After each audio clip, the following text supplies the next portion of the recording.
2024 लोकसभा चुनाव की तारीखों का अभी ऐलान नहीं हुआ है, लेकिन उससे पहले देश की दो प्रमुख राजनीतिक पार्टियां चुनावी रणनीति को अमली जामा पहनाने में जुट गई है। कांग्रेस और बीजेपी दोनों गठबंधन की रणनीति के तहत चुनावी मैदान में उतरने जा रही है।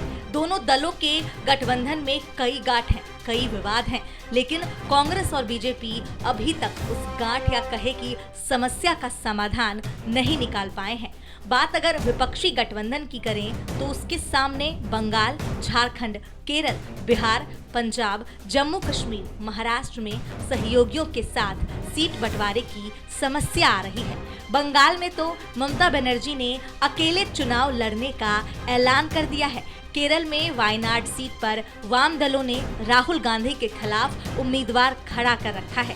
झारखंड में भी वाम दलों ने 8 सीटों पर चुनाव लड़ने का ऐलान किया है। महाराष्ट्र में शिवसेना, उद्धव गुट और एनसीपी के शरद गुट से सीट बंटवारे को लेकर कांग्रेस की बात नहीं बन पा रही है। पंजाब में आप अकेले चुनाव लड़ रही है।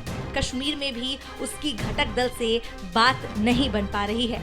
अगर बात एनडीए गठबंधन की करें तो उसके सामने सबसे बड़ी समस्या बिहार में सीट बंटवारे को लेकर आ रही है। चिराग पासवान ने दबाव की रणनीति के तहत बिहार में होने वाली पीएम मोदी की रैली से दूरी बना ली है। जीतन राम मांझी और उपेंद्र कुशवाहा भी बीजेपी की टेंशन बढ़ा रहे हैं। जेडीयू अपनी भी सीट छोड़ने को तैयार नहीं है, जबकि घटक दलों की नजर जेडीयू के कुछ सीटों पर लगी है।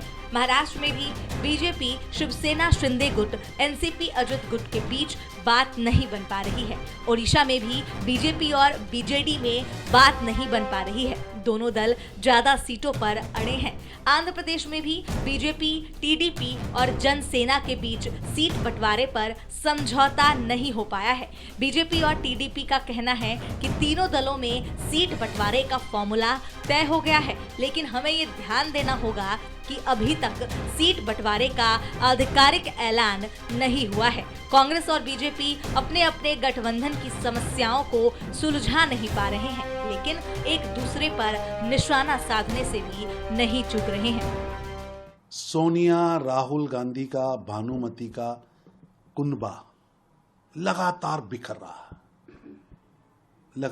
रहा है और ये भानुमति का कुनबा, जिसे उनके सहयोगी दल ही नेता नहीं मानते,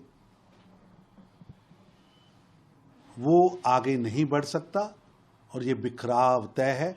और दूसरी तरफ नरेंद्र मोदी जी को अपना परिवार मानने वाले एनडीए का कुनबा लगातार प्रधानमंत्री मोदी जी के संकल्प के साथ जुड़ रहा है और लगातार परिवार बड़ा हो रहा है। क्योंकि लोग चाहते हैं कि हम एक हों, लोग चाहते, जनबंधन है ना, लोग चाहते हैं कि हम एक हों।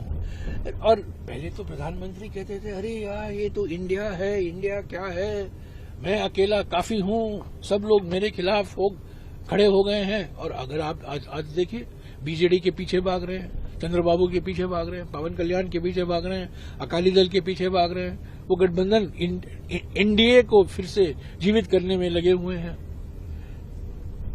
इंडिया में 2 आई होते हैं, वो 2 आई निकाल दीजिएगा, ईमानदारी और इंसानियत, वो एनडीए बन जाता है।